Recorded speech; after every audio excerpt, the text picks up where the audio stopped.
Insight कह लें वो है, उसमें मैं समझती हूँ कि ये कार्ड्स तब इस्तेमाल होते हैं जब आपके पास कोई और कार्ड नहीं रह जाता, ये आखिरी कार्ड होते हैं इस्तेमाल करने के लिए।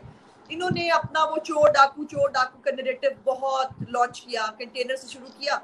और हुकूमत के अंदर भी आटे चोरी का सवाल पूछो आप चोर हैं, इनसे पूछो पेट्रोल कौन खा गया आप चोर हैं, बिजली के बिल बढ़ गए आप चोर हैं। और लेकिन उस फिर जो चोर डाकू का नैरेटिव है वो अवाम में भी पिटा, और उसके बाद जो हमारी हायर जुडिशरी है,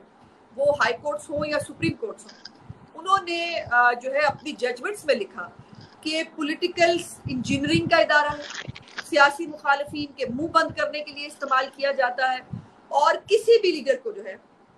सिवाय मियां साहब की, वो तो एक एक्सेप्शनल केस है, उस केस पे भी बात करेंगे आगे जाके, किसी को कोई सजा नहीं हो सकी और ये कुछ भी साबित नहीं कर सके। तो ये जब ये पिट गया सारा नैरेटिव, तब उसके बाद कहा कि चलो एक और नैरेटिव लेके आए जिसके ऊपर हम पाकिस्तानी कौम को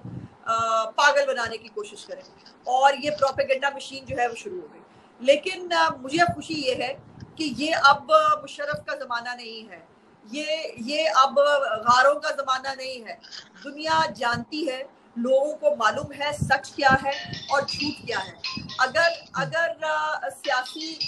जो मुलाकातें हैं, अगर वो करना गलत है, और दूसरी तरफ आप तरस रहे हैं कि आपका फोन कोई उठा ले, आपका फोन उठाने के लिए वो तैयार नहीं है, तो मुझे माफ कीजिएगा। और मियां साहब, खैर मैं तो अपनी बात करूं, मियां साहब को तो मतलब वो लेवल ही और है, हमें इनसे किसी सर्टिफिकेट की जरूरत नहीं। अगर इस मुल्क में फातिमा जिन्ना गद्दार हो सकती हैं, तो भाई ये गद्दारी मेडल है, और ये मेडल जो है वो पाकिस्तान का हर बच्चा जो है वो लेने के लिए तैयार है। ठीक, अभी 1000 अरब रुपए की करप्शन के इल्जामात से शुरू होने वाला सफर जो मियां नवाज शरीफ और उनकी फैमिली पे लगाया, वो 500 अरब से होता हुआ